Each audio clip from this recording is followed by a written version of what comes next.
कारसाज कराची में होने वाले हादसे के केस में मुल्जिमा नताशा दानिश को जमानत मिल चुकी है। जाँ बहक होने वाले बाप बेटी के लवाहिकीन ने मुल्जिमा को अल्लाह की रज़ा की खातिर माफ़ कर दिया है और उन्होंने माफ़ करने के लिए कोई भी दियत या कोई रकम नहीं ली है। ताहम ज़राए का दावा है कि 5.5 करोड़ रुपए से ज़ायद की रकम के एवज़ दियत का मामला तय पाया है और जाँ बहक अफराद के जो लवाहिकीन हैं उनमें से किसी एक रिश्तेदार को कंपनी में मुलाजमत भी दी जाएगी और जो लोग ज़ख्मी हुए थे उन्हें भी अलहदा से रकम अदा कर दी गई है और उनके साथ भी मामला तय पा गया। एक्सीडेंट के केस में मुल्जिमा नताशा दानिश को ज़मानत मिल चुकी है, लेकिन एक और मुकदमा जो कि मंशियात एक्ट के तहत दर्ज हुआ था उसमें ज़मानत पर फैसला महफूज कर लिया गया है और ये 9 सितंबर को सुनाया जाएगा।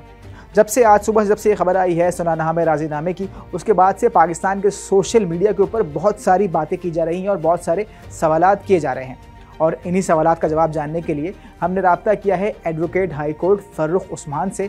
फ़र्रुख उस्मान हादसात के केसेस लड़ने के लिए मशहूर हैं। फ़र्रुख, सबसे पहले डॉन न्यूज़ डिजिटल को टाइम देने का बहुत बहुत शुक्रिया। जो सवाल सबसे ज़्यादा सोशल मीडिया पे किया जा रहा है वही सबसे पहले आपसे स्टार्ट करता हूँ पूछना कि कोई शख्स अगर मंशियात के नशे की हालत में ड्राइव करता है और इस दौरान कोई हादसा हो जाता है और इसमें किसी की खुदा न खास्ता जान चली जाती है तो फिर इस सूरत में कानून क्या? जी शुक्रिया ताबिर साहब। इसमें देखें 2 चीज़ें हैं। पहले सरकार ने एक एफआईआर काटी थी हादसे की और उसके बाद ड्यूरिंग इन्वेस्टिगेशन ये शायद साबित हुआ कि खातून नशे में थी, उसके लिए अलग से एफआईआर काटी और वो अलग प्रोसीडिंग चल रही है एक कोर्ट ऑफ लॉ में। तो जहाँ तक कि एक्सीडेंट वाले केस की बात है तो एक्सीडेंट तो सेक्शन 320 और 322 के तहत इस तरह के केसेस में एफआईआर करती है। तो ये दोनों सेक्शंस कंपाउंडेबल हैं। कंपाउंडेबल वो सेक्शंस हैं जिनमें कानून इजाज़त देता है कि मुद्दई या मुतासरीन ने हादसा मुल्जिम के साथ किसी भी टर्म्स पे सेटलमेंट एग्रीमेंट कॉम्प्रोमाइज़ कर सकते हैं, राजीनामा कर सकते हैं। उसमें ज़रूरी नहीं कि वो पैसे लें, वो अल्लाह की रज़ा के लिए माफ़ कर सकते हैं या वो दियत की रकम या कोई और ऐसी रकम जिस पर दोनों पार्टीज़ राज़ी हो जाएं, वो किसी भी टर्म्स पर वो राजीनामा कर सकते हैं जिनकी कानून इजाज़त देता है। और जहाँ तक दूसरी बात है आपकी कि वो नशे की हालत में गाड़ी चला रही थी, उसके लिए एक कोर्ट ऑफ लॉ में केस चल रहा है, मामला सब जुडिस है। वो अब देखें उसका क्या रिजल्ट निकलता है। इन्वेस्टिगेशन उसमें अभी कंप्लीट होनी है तो वो ट्रायल के बाद ही उस पर कोई राय दी जा सकती है। ठीक है फ़र्रुख, ये बात तो हमें समझ में आ गई, लेकिन एक और बात कही जा रही है कि मुल्जिमा के पास जो ड्राइविंग लाइसेंस था वो गैर मुल्क का था। अब या तो यहाँ पे 2 बातें होंगी, या तो उनके पास उस गैर मुल्क का लोकल ड्राइविंग लाइसेंस होगा या फिर उनके पास उस गैर मुल्क का इंटरनेशनल ड्राइविंग लाइसेंस होगा। अगर ये फ़र्ज़ करते हैं कि उनके पास उस गैर मुल्क का सिर्फ लोकल ड्राइविंग लाइसेंस था और पाकिस्तान का भी उनके पास लाइसेंस नहीं था, तो क्या ऐसी सूरत में उनको पाकिस्तान में गाड़ी चलाने की इजाज़त थी? हाँ देखें, इसमें 2 चीज़ होती हैं। एक है IDP इंटरनेशनल ड्राइविंग परमिट मिलता है। अगर तो उनके पास इंटरनेशनल ड्राइविंग परमिट था और वो वैलिड था तो ऐसी सूरत में तो पाकिस्तान में गाड़ी चला सकती थी, ड्राइव कर सकती थी, उन्हें कानून इजाज़त देता है इस चीज़ की। अगर उनके पास ऐसा कोई परमिट नहीं था या इंटरनेशनल लाइसेंस नहीं था तो इस सूरत में ये समझा जाएगा कि वो बगैर लाइसेंस की गाड़ी चला रही थी। तो ऐसी सूरत में अगर तो गाड़ी चलाने वाले के पास लाइसेंस हो तो वो सेक्शन 320 पे लगता है, और अगर उसके पास लाइसेंस ना हो तो उस पर सेक्शन 322 का इतलाक होता है और 322 की सूरत में वो जुर्म जो होता है वो नाकाबिले ज़मानत हो जाता है। 320 की सूरत में वो जुर्म काबिले ज़मानत होता है। अच्छा, ये जो 320 और 322 है, दोनों में ही राजीनामा हो सकता है या फिर ये दोनों में कुछ फ़र्क है? जी हाँ, दोनों सूरतों में ये राजीनामा हो सकता है। दोनों सूरतों में बिल्कुल कानून इजाज़त देता है। ठीक, दोनों में राजीनामा हो सकता है। अच्छा, एक और बात कही जाती है और ये बहुत ज़्यादा आम है और बहुत ज़्यादा लोग इस पे यकीन भी करते हैं कि अगर किसी शख्स के पास ड्राइविंग लाइसेंस नहीं है, आप बिना लाइसेंस के ड्राइव करते हैं और इस दौरान किसी का हादसा होता है और हादसे में किसी की जान चली जाती है तो आपके ऊपर सीधा 302 का इतलाक़ होगा। ये इस बात में कितनी सदाकत है या बस ऐसे ही फजूल सी बात कही जाती है? नहीं, देखिए वो 302 तो कत्ल-ए-आम वो एक ऑल टुगेदर मुख्तलिफ चीज़ है।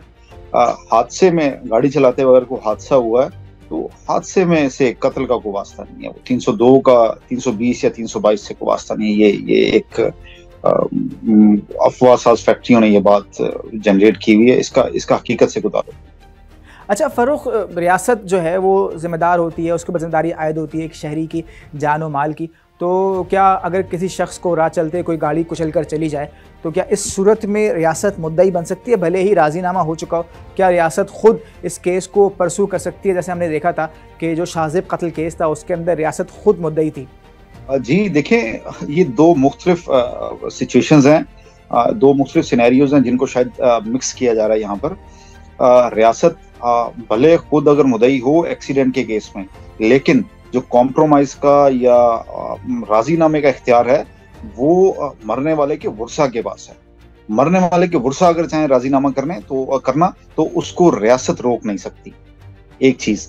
दूसरा, आपने अभी हवाला दिया शाहजेब मर्डर केस में, तो उस केस में ऐसा कुछ भी नहीं था कि वो हादसा नहीं था, वो कत्ल था। और कत्ल में तो कानून की जो मुख्तलिफ है कानून, और हादसे के केस में कानून मुख्तलिफ है, तो इन दोनों चीजों को मिक्सअप नहीं कर सकते। जैसे मैंने पहले भी कहा कि कत्ल में और सेक्शन लगेंगे, उसमें और प्रोसीजर होगा, उसमें शाहजेब मर्डर केस में गालिबन दहशतगर्दी की दफात भी शामिल थी।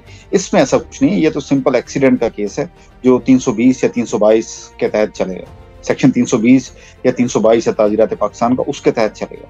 वो 302 या एंटी टेररिज्म एक्ट, उसका इससे कोई वास्ता नहीं। ठीक। अच्छा, आपसे मेरा आखिरी सवाल है और वो ये कि पाकिस्तान के सोशल मीडिया के ऊपर ये बात बहुत ज़्यादा आज की जा रही है कि अगर पाकिस्तान में आपके पास पैसा है फिर आप जिसे चाहे कुचल दें और फिर पैसा दे के अपनी जान बचा के निकल जाएं। हालांकि दियत की इजाज़त जो है वो शरीयत में भी है और पाकिस्तान का कानून भी इस राजीनामे सुलहनामे की इजाज़त देता है, लेकिन एक पैसा दे के बच जाने से एक नेगेटिव एग्जाम्पल सेट होती है। तो क्या मनफी मिसाल को ना सेट हो, इससे बचने के लिए क्या रियासत खुद मुद्दई बन सकती है? कत्ल में कानून इजाजत नहीं देता। कत्ल के बाद सिनेरियोज ऐसे हैं जैसे अगर इंसदाद दहशतगर्दी की कोई दफा लगी हुई है, उसमें कानून आपको राजीनामे की इजाजत नहीं देता, लेकिन यहाँ पर हादसे के केस में कानून आपको राजीनामे की इजाजत देता है। तो ऐसी सूरत में राजीनामा हो सकता है। ये सिर्फ पाकिस्तान में नहीं, ये पूरी दुनिया में ऐसा ही है।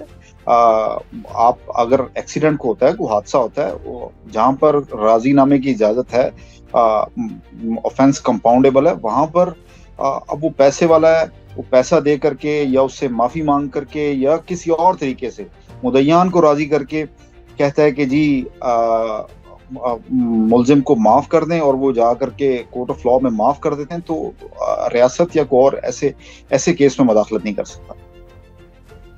ये एक मिथ बनी हुई है कि जो अमीर आदमी है वो एक्सीडेंट कर देगा तो बाहर आ जाएगा, जरूरी नहीं। अभी तक जो फैमिली का पॉइंट ऑफ व्यू है वो यही है कि हमने पैसे इनसे नहीं लिए, तो हम इस स्टेज पे ये अज्यूम नहीं कर सकते। फैमिली ने कोर्ट में भी ये एफिडेविट दिया कि हमने अल्लाह की रजा के लिए माफ किया, तो हम ये अज्यूम नहीं कर सकते कि उन्होंने पैसे लिए हैं या नहीं लिए। फिलहाल जो रिकॉर्ड बता रहा है वो यही है कि उन्होंने अल्लाह की रजा के लिए माफ किया। ठीक है फ़ारूक, बहुत बहुत शुक्रिया आपका डॉन न्यूज़ डिजिटल को टाइम देने के लिए और इस केस के जो मुख्तलिफ कानूनी पहलू हैं उसे हमारे नाज़रीन को समझाने के लिए बहुत शुक्रिया। मज़ीद न्यूज़ अपडेट्स और डिजिटल स्टोरीज के लिए सब्सक्राइब करें डॉन न्यूज़ पाकिस्तान।